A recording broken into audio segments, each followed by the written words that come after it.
Hello, today we are learning about safety and sanitation in the kitchen and how we can manage that with a plan called HACCP. The HACCP plan stands for Hazard Analysis Critical Control Point. This identifies the major hazards in the kitchen at certain points and preventing and managing these areas from the hazards. There are 7 steps in order for this plan to be thoroughly completed. The first step to this process is conducting a hazard analysis. Looking for potential hazards is always the first step. A place to start off with is the menu and how the food is prepared. Finding out if foods are processed in similar techniques is very beneficial for efficiency.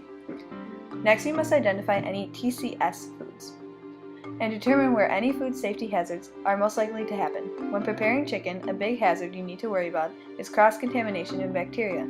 Making sure the ingredients are purchased, stored, and cooked on the same day is very important. Now we move on to CCPs.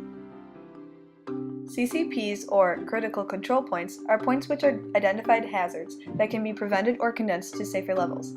There can be more than one CCP depending on the items of the menu. Cooking is the CCP identified for preparing the chicken, since it should be served immediately after cooking, the only way to eliminate bacteria to safe levels. Limits are requirements, such as temperature. For example, the internal temperature of a chicken breast needs to be 165 degrees Fahrenheit for 15 seconds. This is important when trying to eliminate any bacteria. You need to find the best way for your operation to check to make sure the critical limits are being met, such as who will check the chicken's internal temperature to make sure it is safe to serve.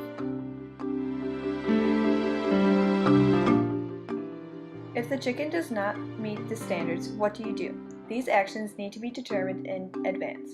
If the chicken has not reached its critical limit at a certain point, the chicken needs to be cooked until it reaches that 165 degrees for 15 seconds. Evaluate and keep records using charts to help identify patterns and plan to prevent, reduce, and/or eliminate hazards identified. Checking in every shift, inspectors will log in any problems or processes that need to be changed.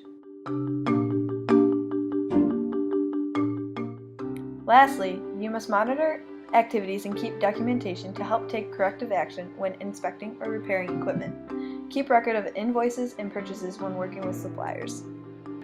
If you follow these simple 7 steps, you will have a successful kitchen and a happy customer.